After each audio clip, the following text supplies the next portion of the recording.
Hi, everyone, Howdy. and welcome to another episode of the Con Girls. Danae, Emily, and I are excited to get into a show that we have been talking about for probably about a month now, which is murder mysteries and true crime.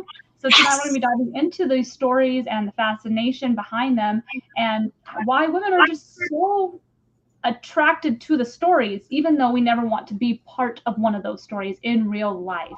But also, happy early St. Patrick's Day for this coming week, and happy Pie Day. Hopefully, you guys got some free pizza or some pie. You know, Dean Winchester would approve. So yeah, we're excited to get started. But before we do that, we will just also update you guys on a little bit of our normal business, such as WonderCon is coming up. So I wanted to give you guys updates on that. And also, when we do our introductions, let's talk about things that we're nerding out about. It is something we like to do here at the Con Guy and Con Girls stations. So first of all, Danae, introduce yourself and what you're nerding out about. Hi, I'm Danae. I'm one of the con girls. I am half of the Samblings. When we're the whole con crew on here, my brother Derek usually joins us. You can find me on Instagram at DNAYS. I am a writer and comedian. And what am I geeking out about right now? I am way behind on all of my shows, but I did just take up cross stitching again. And I'm about to start on a Dolly Parton pattern that I'm really excited about. That's queen. That's what I'm geeking out about right now, needlepoint. I love it. All right, Emily, what about you? I'm Emily. I am another part of the Con Girls. You can catch me on Instagram mostly because I have Twitter and I forget about it 100% of the time. But it's at mgibsongirl. And what I'm nerding out about is Katie and I just watched Turning Red, and I have been called out because that little girl is me back when I was a 13-year-old in 2002, and I absolutely loved it. So good. So that's what I'm nerding out about right now. And I am Katie_Christine, or otherwise known as another one of the Con Girls. And you know, we are roommates, so obviously we're coming together, always here together. And yeah, I am nerding. When am I not nerding out about something? Let's be real. I started playing Uncharted, the video game. Nice. Because I wanted to see the movie, which I have not seen yet. So I'm nerding out Uncharted. I have not started Elden Ring, but I am just fully enveloped in all the things that people are talking about Elden Ring and gaming and seeing all the TikToks and things like that. And to echo off of what Emily said about Turning Red, ignore all of the reviews about this movie because honestly, I think it's just best to watch it. It's okay if the movie's not your style. It's okay to say that a movie is not something that you necessarily identify with or relate to, but don't take that experience away from the people who do find something out of it and just say, hey, it's not for me. But definitely don't use that as an excuse to be a jerk on the internet. To say in less words or not. Amen. But Be excellent to each other. It's on Disney Plus. If you have Disney Plus, it's not premium. It's literally free to watch if you have Disney Plus. So really, what do you got to lose? Why not? You know. So, but yeah, now that we did all of that, we are going to start talking about true crime. I believe Emily was going to go check on her dog. Yeah, she'll be right back. All right. We think he might have. All right. Oh yeah, I smell it now. All right. Sorry, y'all. All right, y'all. So just while Emily is dealing with some dog stuff. Oh yeah, sorry, I totally forgot about WonderCon. My bad. Thank you, Jim. I'll be back. My goodness, before we go into true Maybe the crime, con girls should talk about a con real quick. we need to talk about the newest, most upcoming convention, which is WonderCon, which is April 1st through 3rd, coming up here in 3 weeks. Cannot believe it is only 3 weeks away. But there is some interesting news. Badges did go on sale very abruptly, I might say. They gave like an hour notice. They emailed everybody. Were like, they're going up in an hour. Have fun. And it was a lot of chaos, a lot of things, but you can get badges online now. But there's been a lot of things going on with other types of registration, i.e. press registration, i.e. professional registration. Volunteers' interest forms did just go up. So if you do want to volunteer for a convention, maybe you've never been to a convention and you kind of want to get the vibe before you commit to 3 days, you can volunteer at WonderCon. And if you volunteer, you do get a badge for that day. So it's a good way to get the vibe and see how it is. And, you know, volunteers just get to volunteer for the day, and it's great. Or a time slot in the day. And those are open now on the comiccon.org website. The last thing I wanted to mention about WonderCon is the schedule, as far as I know, had not been released yet, but it should be forthcoming very soon. And the Con Guy, our main network, is going to be hosting a Power Rangers panel again for, I think it's the 4th time, and Jim can correct me if I am wrong, which will be nice because the last one we had to do all virtually, and this one will not be virtual because the event is back. So if you guys are Power Rangers fans, definitely come in. Stay tuned to the Con Guy channels for info about when and where that panel will be, since the schedule is not out yet. And then last but not least, just a little thing for you professionals out there or people who follow the news from WonderCon. It was a little bit hectic because usually there is professional registration for people who work in the industry, but be it the comics industry, be it film and TV industry, which a majority of the Con Guy does attend as professionals. But this year, they did not give us the chance to renew our registration if it was due. Usually it is good for a certain amount of time. So it's causing a lot of conversation online about what does this have in the future for professional registration. I only know a few people who did get theirs renewed, but they never gave the rest of us a chance to renew. So we'll be keeping you guys posted on that because Comic-Con also has professional registration. So with WonderCon not having professional registration, we don't really know what's coming up for San Diego Comic-Con. And San Diego Comic-Con has not given us any more information yet, but there is a thing where if you did buy a hotel in the hotel registration for WonderCon, you are entered in a contest to win tickets to San Diego Comic-Con, which is something new this year. So that was interesting if you booked your hotel through On Peak from WonderCon.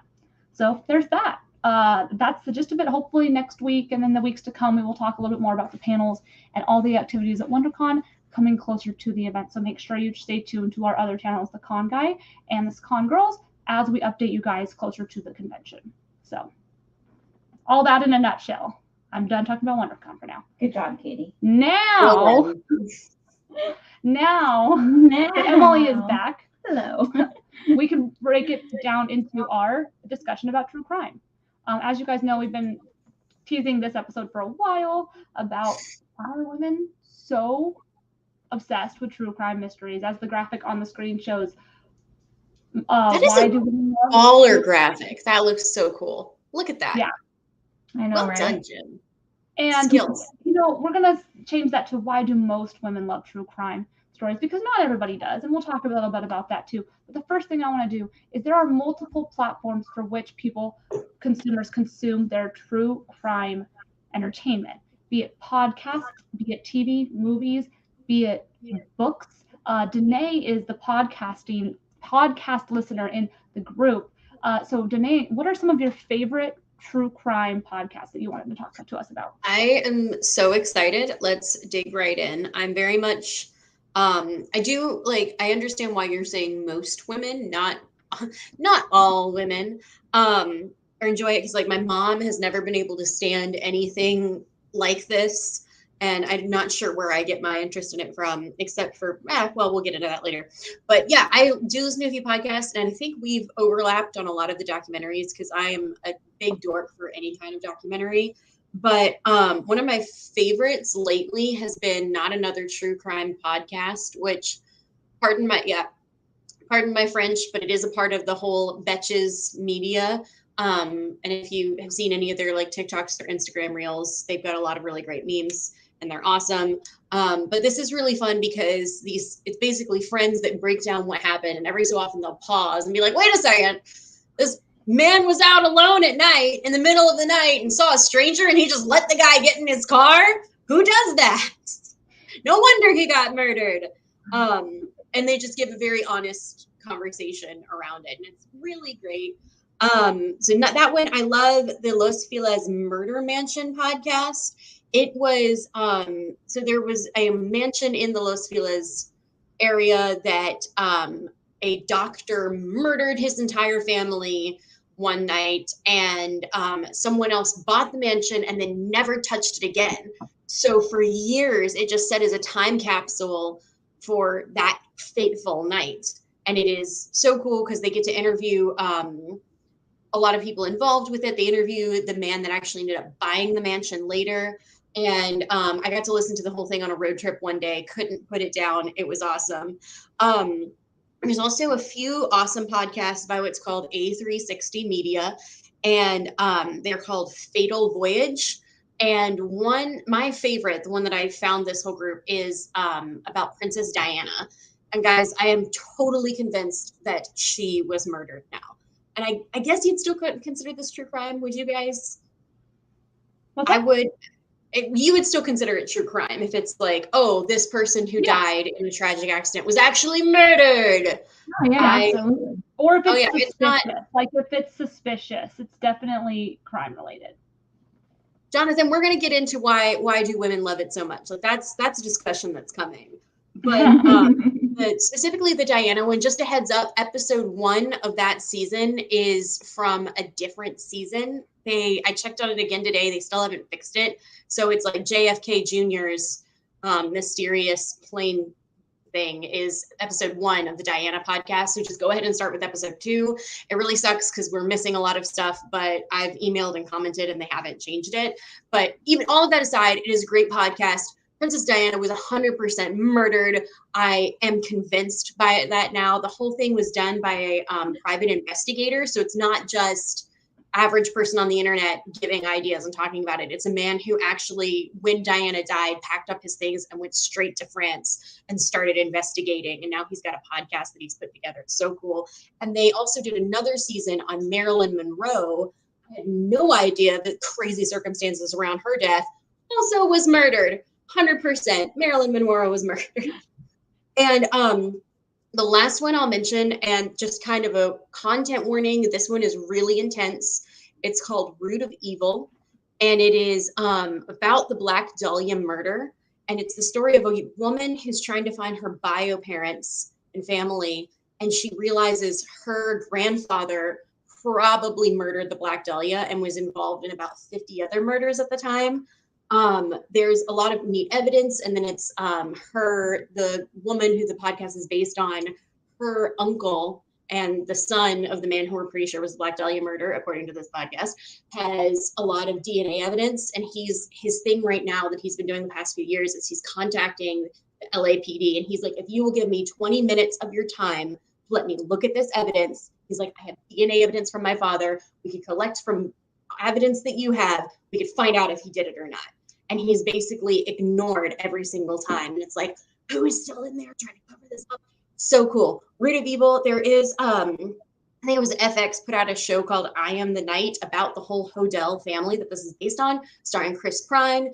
Have not watched it yet, but I hear it's amazing. But again, it's really intense on the violence. It's a little bit beyond Game of Thrones, if you ask me. So content warning there. But other than that, if you can handle that sort of thing, please go check that out. It's a great one. And that's my whole list. All right, awesome. Thanks, Danae. That's for everybody who's just tuning in. Obviously, Danae was talking about podcasts because that is probably the most popular, I would think, outlet for true crime is to listen, starting way back when they would do murder mysteries on the radio. And I think that kind of has continued on in one of the mediums that is strongest for podcasters is true crime, because people can listen to it. They can listen to it on their drive to work. They can listen to it, when they're working, when they're cleaning, all that stuff. And it's a lot easier than watching something on the TV. Now, Emily and I are going to talk about our favorite true crime shows / documentaries, but Danae will obviously chime in as well with what she's watching as well. The first thing for me, I recently watched, and I believe there's a graphic that Jim has up on, that's been put up there. It's called Worst Roommate Ever. This one is a Netflix show. It was actually produced by Blumhouse. It is 6 episodes, and it is all about people who had terrible roommates. And when I say terrible, I mean terrible. They make anybody else's roommates that did not do something totally evil look good. And it's 6 episodes, 5 different stories, from people who are con artists to people who did murder their roommates. And it's actually like it is a little bit cheesy in the sense that they do these little recreations, these animated recreations to tell you the story of what's happening, what happened in the situation, because some of the people who committed these crimes were either put in jail or no longer alive or still out in the world somewhere. So it's a little campy in the sense that they do these recreations, but it's kind of very, very familiar to the true crime world, because you do see these reenactments and things like that in most true crime stuff. But yeah, it's crazy. And one thing that I'll bring it up again later when we're talking about actual discussion about our fascination with true crime, because there's certain moments while you're watching the show you were like, how did this not happen, and how did this happen? And we'll bring that in later. Emily, what's one of your favorite true crime? And this one is a movie. It is a movie. Yes. One I really enjoyed was where Zac Efron was Ted Bundy. I can't ever remember the name because it's so long, but it's like the shocking. Extremely wicked, shockingly evil and vile, I believe is what it's called. That one. And of course I watched it because of Zac Efron, because I'm obsessed with Zac Efron. And I'm not super into true crime. I'm one of those few who is like, I don't get it. I'm not going to sit down and watch a documentary or listen to a podcast. I'd rather watch something funny and be happy. The fact that she said funny, but then also talked about Ted Bundy movie. Yeah, well, Zac Efron. But I understand. I really did enjoy the story, and I like that they took a sense of it, of how you don't really see any of like the murders or anything going on. You just kind of see it from her perspective, his significant other, and like all this stuff. And you see it from everybody else's perspective, where they all think he's innocent and everything. And I've done a little bit of research about Ted Bundy too, and he came out like moved to Utah at one point and became a Mormon. And everyone who was in his ward and his church was like, he is wonderful, he's great. And he had them all fooled. So now I'm like so weary about everybody.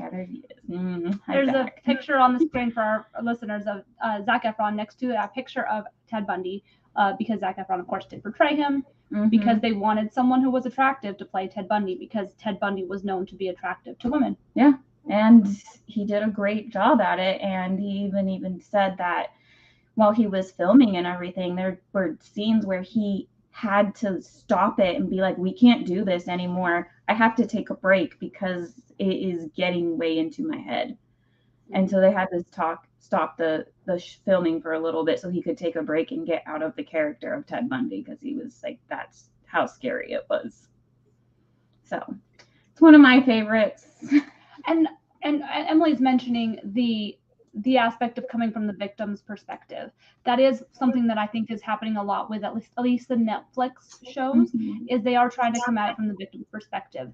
So, like the show I was talking about, they're interviewing the victim. They're interviewing the people who had encounters with the people, and getting their side of the story, and not really, they're pulling footage, maybe police footage and stuff from the actual crimes, but they're giving the victims the chance to talk, which is always good, because I feel like it's better to say like, this is what happened to me, and spread awareness, versus not always glorifying the acts that they did, which is what the Zac Efron movie wanted to do. They did not want to be like, this is everything he did. It's like, what he did. We want to give light to all the victims and all the other stuff that happened. And then another one for me that I recently watched, and I believe there's a graphic for this one Jim can put up there, is the Times Square Killer. It is another one of the Netflix true crime shows that came out this year. It is technically the same producers as the one who did The Vanishing at the Cecil Hotel. But this one is on the Times Square Killer. And this was a case I was not familiar with. So I was like, I'm going to watch it. And I learned a lot, because I didn't know New York back then. I don't know what New York was like back then, and it's totally different than it is now. And so it was really good. New York was that documentary was so good. You're right. Yeah, so it is a little lengthy. There's a lot of repetition, and you're like, okay, we get it. Like, he was going after hookers, but there's a lot of them shedding light on sex work, especially in the time that the murders were happening, and really showing all the life and everything around it and why things are the way they are, and problems with society, problems with the women being the victims in most of these cases. And I did not like it as much as The Vanishing at the Cecil, but it was still good, and I learned, and it was a new true crime story to me. But it's definitely worth at least a watch. You could probably have it on in the background and listen to it. It's not one of those ones where you really have to be in the room to necessarily watch all of it. I can't remember what else. Jim, can you throw some graphics up, because I can't remember everything I sent you. So either Danae or Danae, you want to talk about Night Stalker? I did watch it. I have one more comment about the not the Night Stalker. That's what's on screen. Sorry, about Times Square Killer is it was like you said, it was so great about talking about the victim, like what really happened, what New York was like. It was also just an excellent insight into sex trafficking, because a lot of the victims who were the victims of this killer were also victims of sex trafficking, and it's a danger in society that is still going on. Quick shout out to Freedom 424. It's an excellent charity that's fighting it right now. But it was great because they got to interview a woman who saw him face to face, was able to get away, and you just hear her story of just how trapped women are in these situations. So before anybody jumps to that conclusion of like, oh, well, they were prostitutes, what did they think was going to happen? Well, it's not always their choice that they ended up there.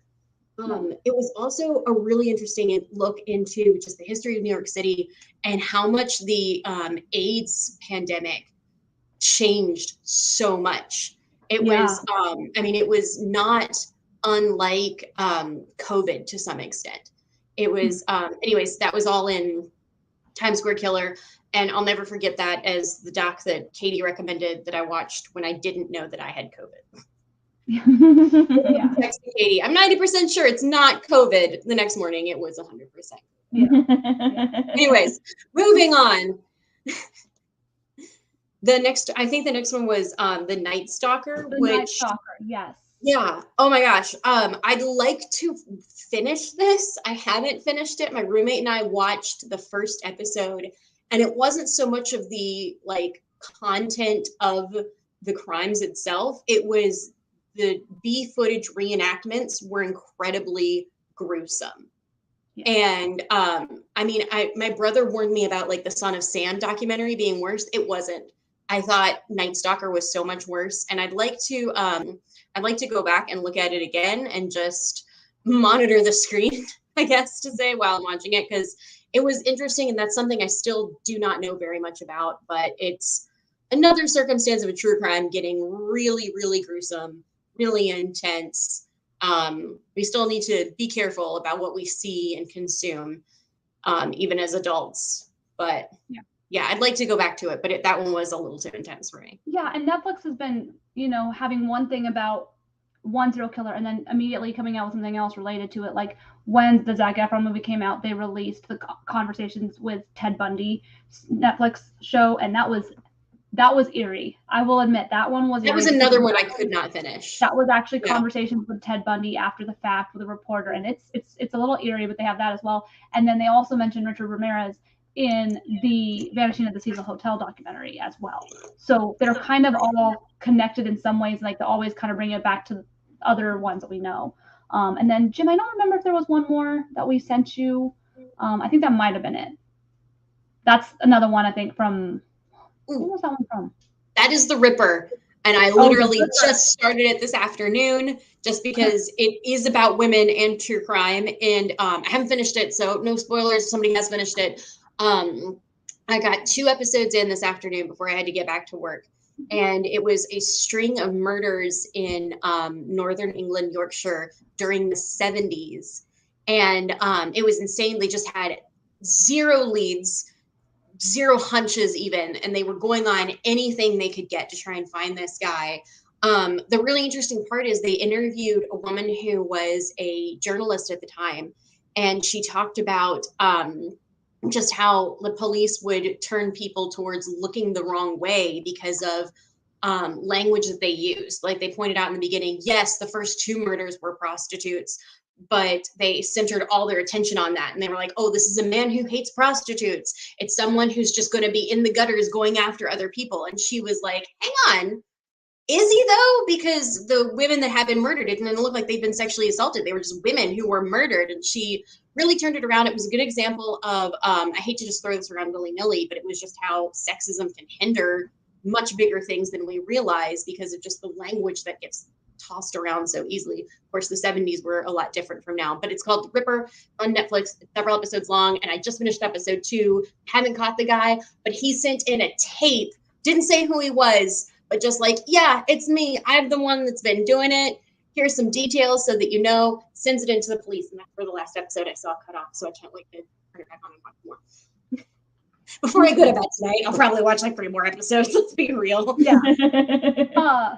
That's how we do.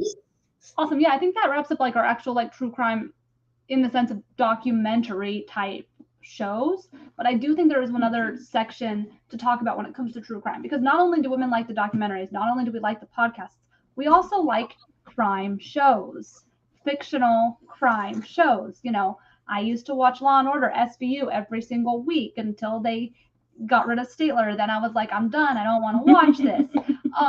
So what are, and Emily can touch on one that we just finally finished watching, but what are some of your favorite TV shows that have to do with true crime or crime shows or things like that?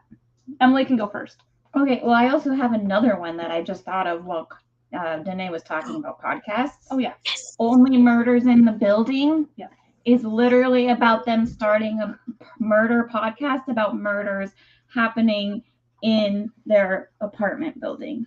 And it is Steve Martin, Martin Short, and Selena Gomez. And it is on Hulu. And it is like the most random pairing with Selena Gomez, but it works. And I am so excited for season 2 to come. And like, I'm not a big like true crime person. Like I really am not, but this one has comedy in it too, obviously. Yeah, it's definitely a comedy. And so that's what caught me, and it's actually written really well and everything. Which I believe Steve Martin is one of the writers on it. Yeah. And producer and both Martin Short. Both Martin Short and Steve Martin got nominated for a SAG award. I don't think they won for it, but they both did get nominated for it. But yeah, it's one of those that I think just blew up. Like it just happened to come out and everyone's like, yes, please.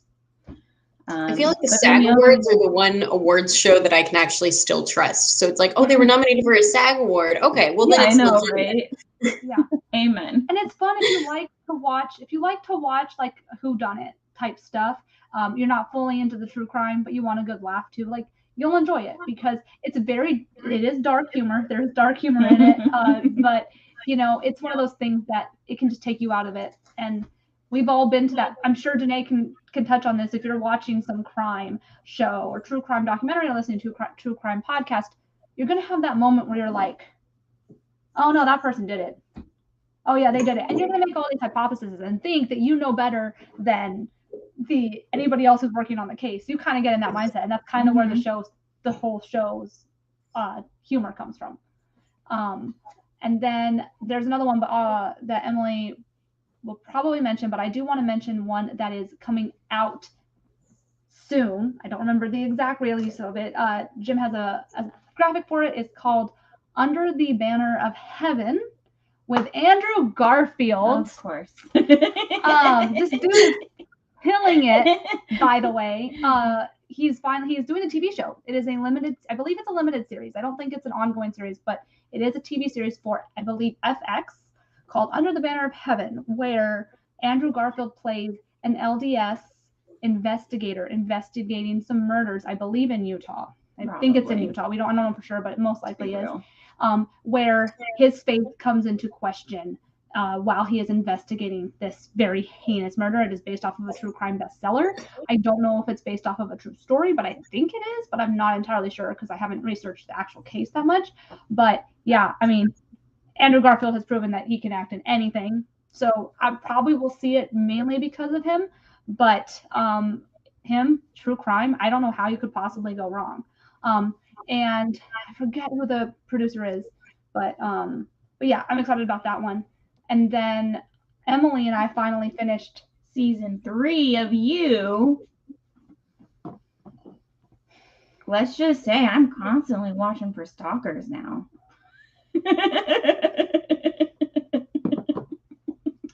Season 3 of You took, like, not to spoil it for anybody, but if you haven't watched You on Netflix, it is crazy. It is based off of a book series. You will be like, I don't know, like, I'm not supposed to like him. He is a stalker. But then, like, your brain plays this trick on you where you're kind of like, but is he that bad? And then you have to tell yourself, yes, he is. Yes, he is. He's terrible. Yes. But yeah, they just finished season 3. There's a picture on the screen of Joe and his wife, Love, and their baby. So yeah, check it out. It's intense. Like you'll know there's gonna be a twist. Every season there's a twist. And I gotta say this year had a pretty good one. Yeah. It's not super predictable. There is some predictable things in it, but they did get greenlit for season 4. So we will see more of Joe Goldberg. Oh, I don't know his new name now though, but yeah. Penn Badgley is fantastic in it. Yeah. So. Yeah, Jonathan, true crime is what we're talking tonight. So. True crime. Okay, now you have to say something about one of your actors that are your favorite actors that are in a true crime. She froze. Oh, I thought she froze. Did you have any other? Oh, but another one I have to mention just because I always watch it. Criminal Minds. I'm rewatching it. I'm obsessed with all those crime shows, crime investigation shows. So I can't get enough of it. But that's that. Is there any other fictional true crime shows you wanted to mention today? Fictional true. Not to my knowledge. Okay. No worries. When you think of anything, you feel free to add on to it.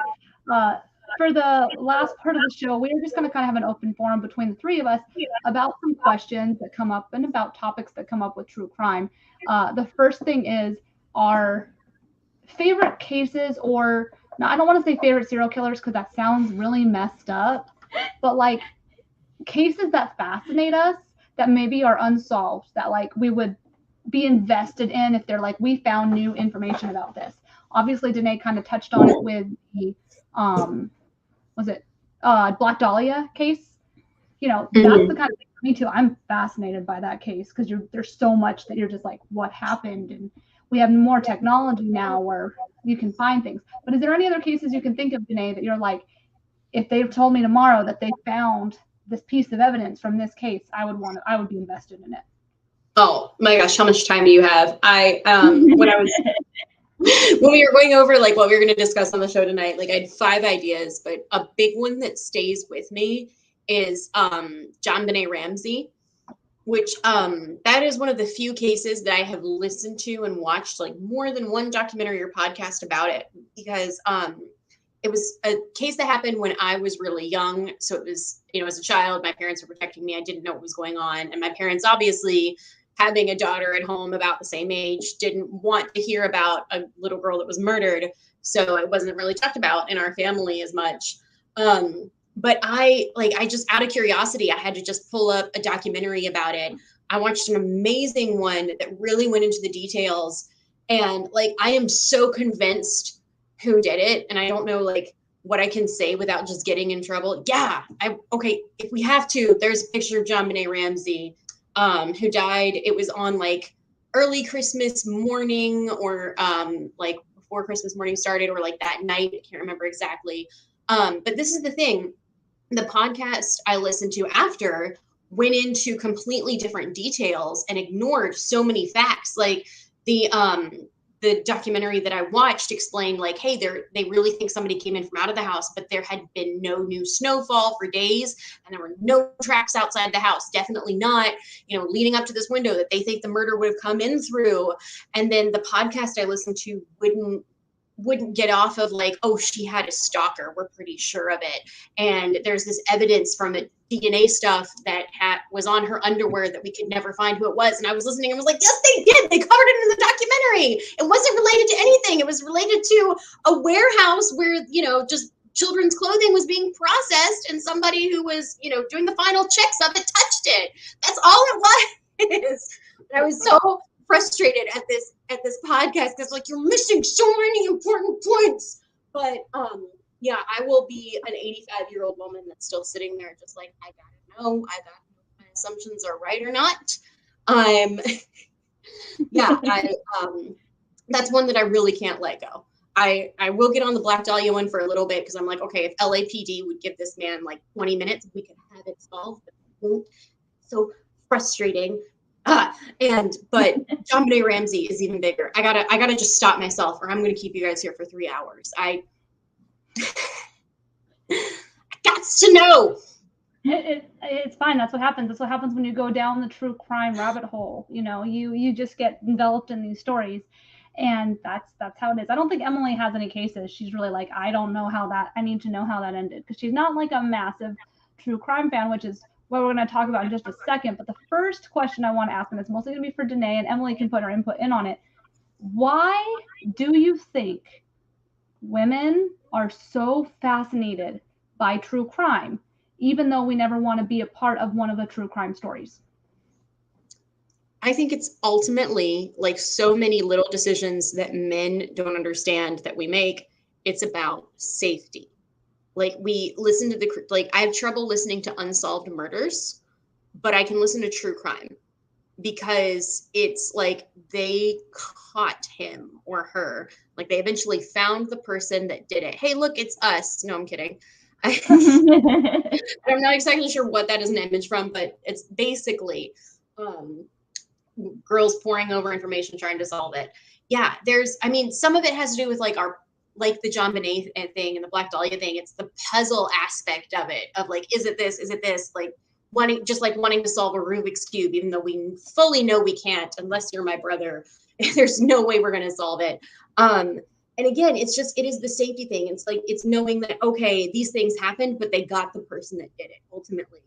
And on the other end of that, safety in the sense of like, oh, I'm going to learn from the mistakes of someone else here. I'm going to learn like not to walk alone at night in this part of town. I know to put my keys between my fingers. I know how to carry mace.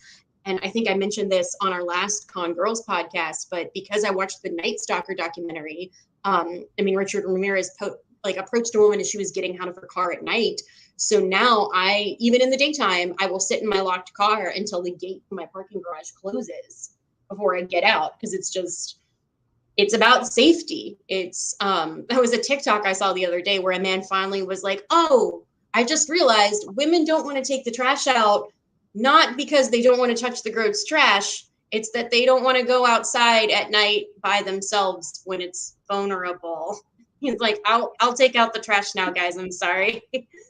It's the safety thing, which I want to bring up. I mentioned this to Katie and Emily before the podcast, but just a really quick shout out. If you are going to be out alone, please download the app Noonlight, Noonlight. It is basically a safety button that tracks where you are. If you open the app, you can hold it down. It says press and hold until safe. You have a pin that you've already installed. If you let go, you have to put in that pin. If you don't do it in something like 30 seconds, they alert the police to your location, and law enforcement is on the way to help you. And if you forget to put in the pin, don't worry, they will call you, because I once put my phone in my pocket without locking it, and I definitely hit it and missed like 3 phone calls from them. And it's fun. And they also are just looking out for you. I've used the app before and put in my pin in time, got it taken care of. And it's nice because they'll just send a text and it's like, hey, it's Kathy from Noonlight. We just wanted to say we're glad that you're safe. Thanks for using our product, and we hope that you have a good rest of your night. It's an app that's available for iPhone, Android, whatever else, I'm pretty sure, but it's called Noonlight. Men and women should download it. It's an awesome tool. Awesome. Yeah. Thanks, Danae, for shouting that out. I was going to say more on the whole, like, why are women obsessed? I think it's echoing off of that. I hate saying it's research, but it's research to know, okay, why don't we do this? And I'm actually going to we're going to talk, give some story time later, but I will add one now as a preface. Like, you know, us as women have grown up to learn how to do certain things to keep ourselves safe. You know, whether it be carrying pepper spray, carrying some other sort of weapon to defend ourselves in case something happens. But I've heard stories about like guys who have been in situations that women actively try to prevent being in, like, you know, getting their drinks drugged or something that men aren't always as on the lookout for. So it's one of those things where you're like, oh yeah, women kind of learned some of these things from all of their time studying true crime shows. So in some ways, it can be informational. Jim is just pulling all sorts of pictures up right now. He's having a lot of fun tonight. Woman macing a guy. Yeah. So my other question is, Danae, why do we watch these shows before bed? Okay, I can't really watch them before bed. If I do, I have to like follow it up with an episode of Golden Girls before I go to bed, or some other thing that's going to make me laugh for a bit. I can't really fall asleep listening to anything. I have to turn the fan on kind of a person, but I am not one of those people that falls asleep listening to a true crime podcast. That's not really something I can get behind. That's an appeal I don't quite understand. I think it might ultimately probably does go back to just the safety thing, but that's one that I can't do. I gotta clear my brain with SpongeBob. Or there's a girl watching in her bed watching something scary and watching it through ladyfingers, which, if for those of you who are listening, ladyfingers is when girls cover their face so that only a tiny bit of their eyes can see what's going on. And yeah, we still see the whole screen, but it makes us think that we're in more control than we actually are of what we're watching. But yeah, on the next segue, because we are starting to need to wrap things up. Emily is not a massive fan of true crime. Like, if she was home alone on a normal any given day, she's not going to watch true crime. No. I will. She will not. So Emily, is it weird to you that people are obsessed with these things? I mean, it makes sense. I always like to go with the joking route and be like, they're just trying to plan their own murder, you know, and they know how to get away with it now because they're doing all this research. But I mean, I guess I understand it. I mean, it's just not everybody's niche. It's just, you know, people like their things, and I'm not going to judge them. And Katie has forced me to watch some stuff, you know, like the Cecil Hotel one. Mm-hmm. It wasn't bad. Again, not something I would sit down and watch by myself and then immediately go grab my sword and make sure every door is locked and window closed and everything, you know, just safety.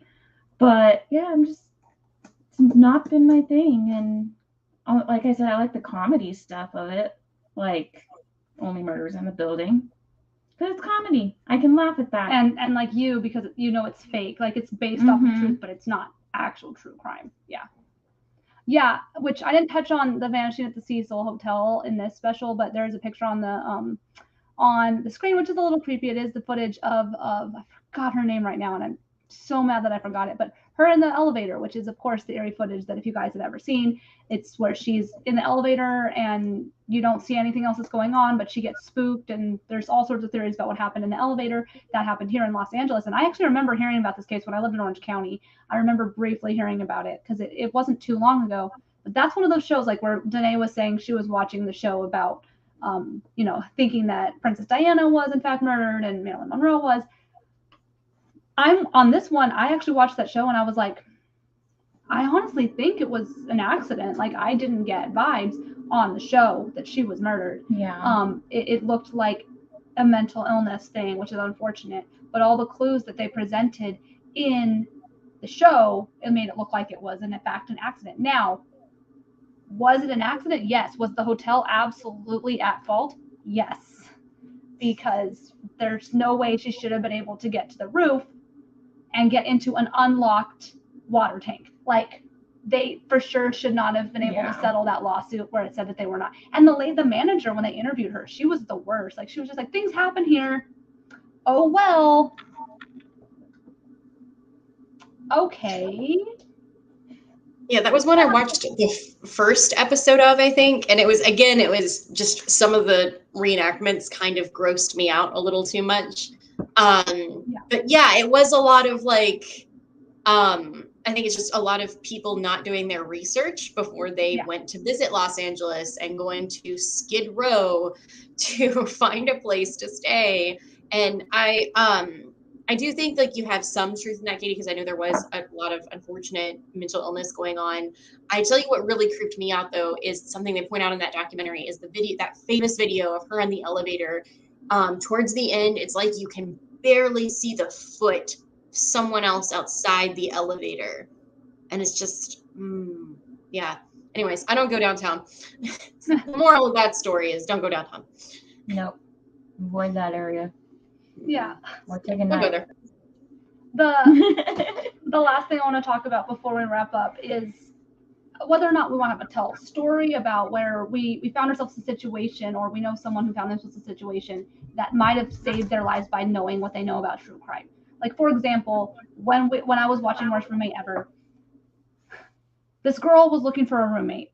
Okay, she's looking for a roommate. She goes to Craigslist, and this is in 2017. 2017. This is 5 years ago. Oh, Finds you a should know roommate better. on Craigslist, and the first thing that my brain thinks is, who looks like, why are you looking for a roommate on Craigslist? And I know, and if any of our viewers are like, oh, well, some places that's all they have. Okay, I understand that. But for me, being the person who watches all these true crime things, I'm just like, Craigslist? Like, you, and the worst part is, she did not Google search the person who came to her and was like, he's like, I'm a lawyer. Like, if she, like, you should have been able to, like, no, like, at least do a Google search. Like, people just not doing. Okay, no lawyer has cool guy tips in 2017. I don't think any lawyer did it ever. No, I don't think that was the same case, but he showed Jim showed a news article about a Craigslist killer. But like, I'm watching these shows, and I'm like, there were like 4 red flags that you just decided to overlook. Like, it's never okay what happened to them, and it's not their fault in any means. But my brain just kind of goes, why? What? Like, what? All right. Like, that's the thing where you're like, okay, let's do this. And this is totally not related to true crime, but it is a funny story that I wanted to bring up because it is kind of related to it. One of our coworkers, last week, we had a day where we were dressing up like our supervisor because it was his birthday. And halfway through the day, I see her ring, and she's wearing a ring, and she opens it, and it's a tiny little compartment in there. And I went, you're wearing a poison ring.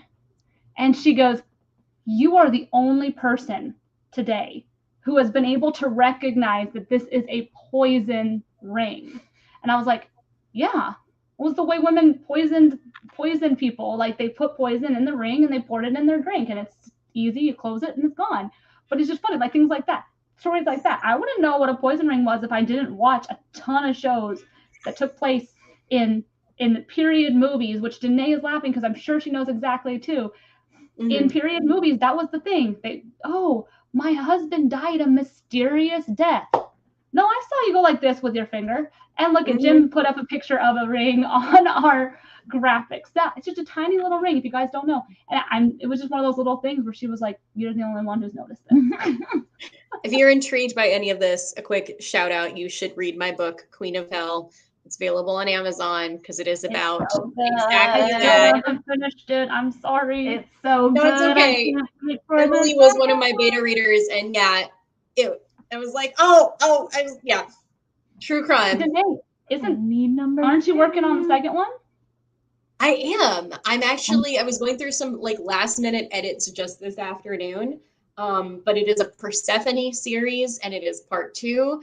It's called Goddess of Spring. You can read more about it on my Instagram at DNAYS, but it will be coming out, hoping by the fall at the latest. Might get it out a little sooner. But, hey, that's my book! It's your book! Wait. Danae, we need to film some TikToks for you for that.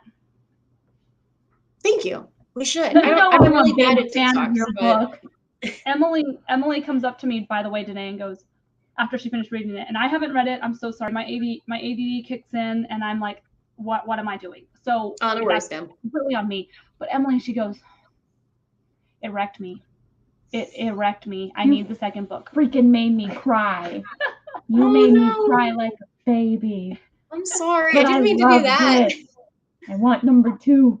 And then I got one of my friends from high school to read your book, and now she's like a big fan. And I'm trying to get my mom to read your book. This is the coolest night ever.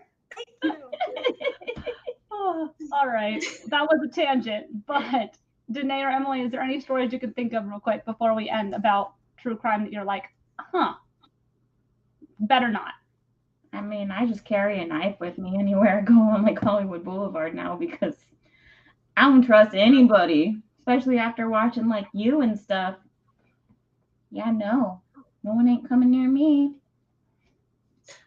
I have to say and I hope she'll come after me for saying this later. I'm shocked that my my roommate has not been murdered yet with some of the things that she does, because it was like walking late at night, walking to our cars, and I'm pulling out the Noonlight app, getting ready. She had no idea what it was. Like, came home to the door unlocked one time. You know, all those fun things. It's like, oh, there could be a murderer in here. Who knows? And yeah, like I kind of got a little stern and turned into the mom friend because she had been gone all day and I hadn't heard from her. And I was like, hey, are you like at your sister's? Are you going to come home tonight? Like, I don't want to sound creepy. I just want to make sure you're okay. And she's like, yeah, I'm fine. Like, you don't have to worry about me. It's okay. And I'm like, no, you don't understand. Yes, I do have to worry about you. Because I also need you to worry about me. We tell each other where we're going to be so that if we are even an hour off schedule, there's a slight chance that the police will still find our bodies. Okay. We're on a 6-hour date. Really? You're going to. All right. So, but yeah, so little things like that though, like that just shows the difference between your brain and like other people's brains. So like your that story kind of illustrated like the lady who looked on Craigslist, the lady who didn't Google the roommate. Now you're starting to see, oh, these people genuinely didn't think about it or didn't know about it. So it's interesting. But I think this was a pretty good conversation about true crime. I think we're gonna have to do it again for sure. Mm-hmm. There was something else I was gonna say and I totally forgot what it was. Let's watch Golden Girls. Go ahead now. Actually, it's throwing up the Golden Girls pictures.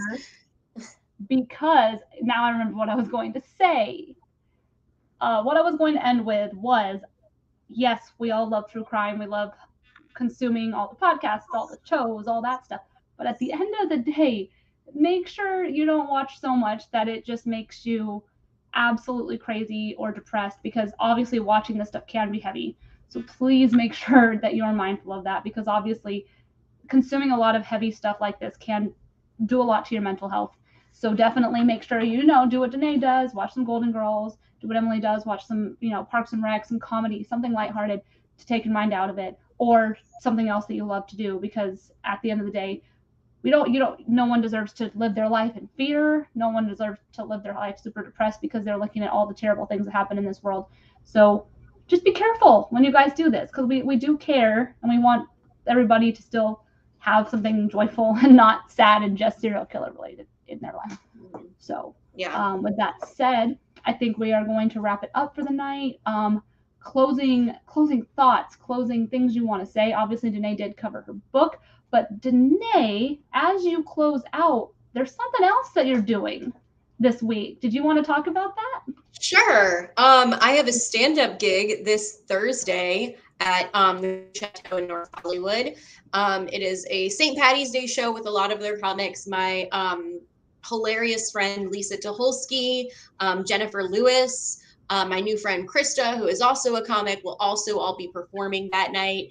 And guys, yeah, any chance you get to just go to the Comedy Chateau, it's they're an awesome establishment that's still brand new, and they're all about like, hey, we just want to give comics a space to be funny. And this very special thing about them, and that the owner has said before, is he's like, as long as I'm alive, we will never charge comics to be on stage. So if you are wanting to try comedy for the first time, they do have their open mic auditions every Sunday, and performing there is completely free. They just ask that you invite as many friends as possible who will come and help support the establishment. But yeah, the Comedy Chateau is a hilarious place full of hilarious people on Lake Grisham Boulevard. You should totally check it out. Awesome. Thanks. I know we are planning on being there, Danae. So, yeah. You guys are the best. I love you so hard. I want to start a fire just so I can save you from it. Oh yeah. Before we go though, what? Oh, thanks, Jim, for the posting the link there. Danae, where can people find you? You can find me on Instagram at DNAYS. A lot of book updates and podcast updates, and occasionally some stories of memes that I think are funny. And yeah, I hope to see you guys all again here the next Monday that we're hanging out with the con guys. Yeah. All right. Thank you, Emily. Anything you want to share about your life or what you're up to, or just where the people can find you? I don't know. I'm currently on Instagram at @gibsongirl, and I have been currently trying to work on getting a blog up and running. It's still not up there yet, but it's going to be more about just my story and my life and everything. You know, I've been recently diagnosed with a chronic illness, and I've been wanting to get that story out because a lot of people don't know about it, and show my journey and that kind of thing. So once that gets up and running, I'll let everybody know. So yeah, I'll post a lot about my dog on Instagram too, but that's pretty much all I post. Awesome. And I am KT_Christine across all social media, including Twitch. Twitch has been a little bit hit or miss lately just because I do also work full time. You can also find at least Emily and I and a majority of the con guys at WonderCon. If you guys are in the Southern California area, we'll all be there in some way, shape, or form. Hopefully all of us will eventually be there. And follow our social medias for information about that. Also, shout out to our media partners, that hashtag show, for continuing to show our stuff on their network. Definitely check out their network as well. And I forgot what else I was going to say. There's not really much else going on in my life in the sense that Emily and Danae have going on, but I'm always working on how to continue to be a nerd, because that's the dream, is to just continue to live out my nerdy life. So amen. But yeah, stay tuned to the Con Guy. We'll be back live hopefully, I think next week, I believe. Just stay tuned to our socials, and of course our Instagram at the Con Girls, where you can see all of the stuff that we post. The three of us will post stuff periodically, just from our perspective with the female perspective of things. Also, we have the Con Guy account. We do not have a Con Girls TikTok yet, but I do believe we are going to be working on trying to get a TikTok out there for the Con Girls. And yeah, but thank you all so much for being here, and we will see you guys next time.